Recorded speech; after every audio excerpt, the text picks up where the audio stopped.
It was a cold, silent night when Emma received the letter. The paper thin and almost translucent. The words written in a script that seemed to shift when she looked at it twice. If you want to see the truth, come to the forest at midnight. Her heart thumped in her chest. She had heard the stories, the rumors about the forest at the edge of town, where shadows moved and voices whispered, where people went and never returned, yet the pull of curiosity was too strong to resist. She packed a small lantern, her old camera, and a notebook, though she felt no rational reason to believe she would record anything extraordinary.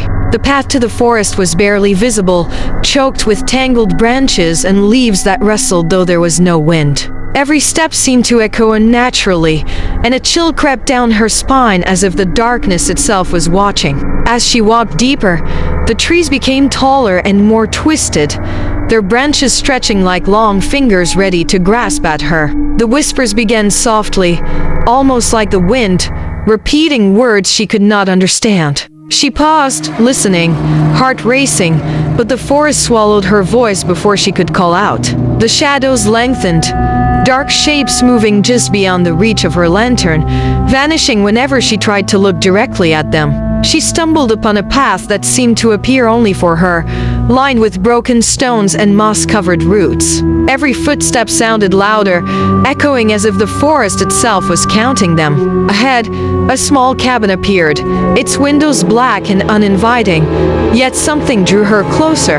Inside, the air was thick and cold, and the smell of damp earth and old wood filled her senses. On a table lay an ancient mirror, cracked and dusty. She gazed into it, expecting to see herself, but her reflection did not move when she did. Instead, a figure loomed behind her, featureless and dark, and when she spun around, nothing was there. The mirror vibrated slightly, then cracked further, the shattering sound echoing through the cabin as whispers grew louder, more urgent, demanding, pleading. "Leave," they said, "or stay forever." Emma felt panic clawing at her throat, but also a strange fascination. She could not look away as the mirror's surface rippled, showing fleeting images of the forest, the shadows, and faces that were not hers but knew her intimately. The air thickened, and she felt a weight pressing down on her chest. A door slammed somewhere in the cabin, the sound resonating like a heartbeat, and the shadows coalesced, forming dark, human shapes that moved closer without sound. She tried to run, but the floor beneath her became uneven, almost alive, wrapping around her feet, pulling her back. The whispers turned into words, phrases she could somehow understand. They spoke of things long buried, secrets of the forest, of her family, of choices she had not yet made, but were inevitable. She realized that every shadow in the forest was a story, a memory, a fragment of someone who had been here before, and was now trapped in a state between life and death. Panic surged, but so did clarity. She knew the only way out was not to fight, but to understand. She spoke softly, almost to herself, asking the shadows questions, pleading for guidance, and for a moment, the darkness paused. Faces appeared in the air, not threatening, but observing, and then a voice unlike any other whispered, "Embrace the truth, and it will let you go." She understood in that instant that the forest was alive, that it remembered, that it demanded acknowledgement of the past and acceptance of fear. Slowly, the shadows receded, not vanishing but retreating, leaving her standing in the middle of the cabin, gasping, lantern flickering. She walked out into the night, the forest eerily silent, but when she looked back, a shadow lingered, mimicking her every movement, smiling in a way that was impossible. The air was calm now, but the weight of what she had seen pressed on her, a quiet terror that would follow her long after the forest was behind her. As she returned home, she noticed her reflection in the window. At first, it seemed normal, then her eyes shifted, darkened, and the faintest whisper escaped her lips, though she had not moved her mouth. She realized some part of the forest had followed her, an invisible companion, a reminder that curiosity has its price, and that some truths, once seen, cannot be unseen. Night after night, the whispers returned, sometimes faint, sometimes urgent, always present, reminding her of the cabin, the shadows, and the choice she made to confront what others fled from. Sleep became a battlefield where the shadows crept along her walls, whispered from corners of the room, and every creak, every breeze was a call from the forest.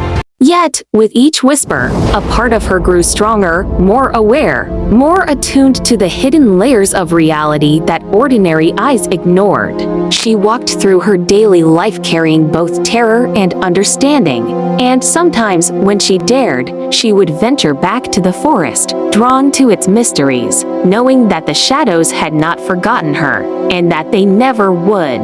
Every time she returned, the forest revealed something new, a fragment of a story, a hidden memory, a lesson written in the language of darkness. Time lost meaning there, days and nights blending, and she found herself questioning what was real and what was shadow.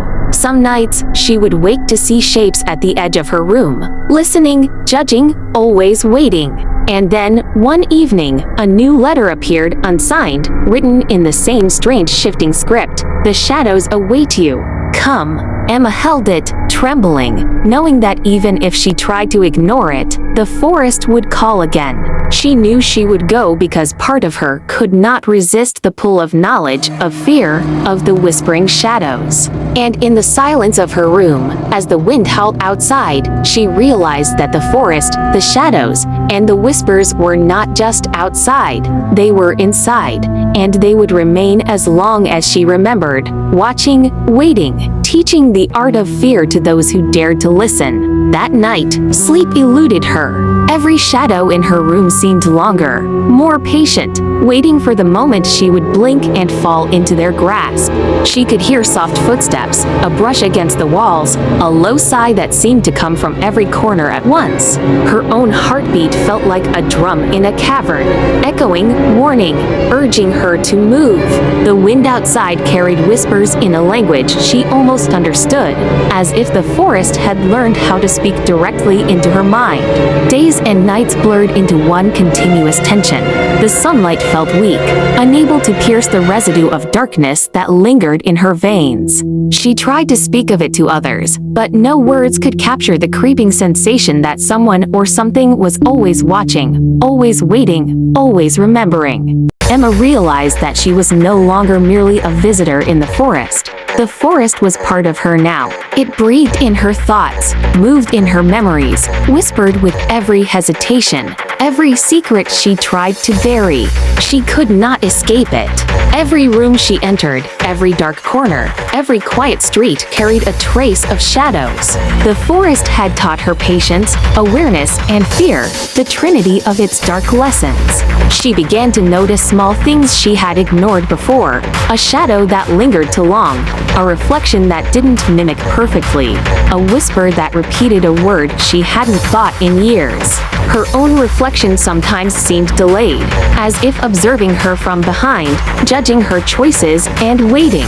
Yet, paradoxically, a strange comfort grew within her, knowing the whispers were a guide, a companion, even if terrifying. One night, as she sat by her window, she felt a hand, not flesh, but shadow, rest lightly on her shoulder. A cold, electric thrill ran through her spine. She didn't scream. She didn't move. Instead, she whispered, "I understand." The hand remained for a moment, then vanished, leaving a faint warmth in its place. The forest had acknowledged her acknowledgement, but the balance was delicate. The shadows were patient, eternal, and insistent. Every choice she made now carried weight beyond comprehension. Every glance into darkness a potential invitation. Every whisper a command. Over time, she learned to read the language of shadows, the flicker of leaves, the ripple of glass, the sudden absence of sound. Each small sign was a chapter, a story, a warning. Emma began documenting it all, writing down the whispers, sketching the shadows, capturing fragments of movement. Even this record felt alive, pulsating with an energy she could not define. A rhythm in time that was not hers alone. People around,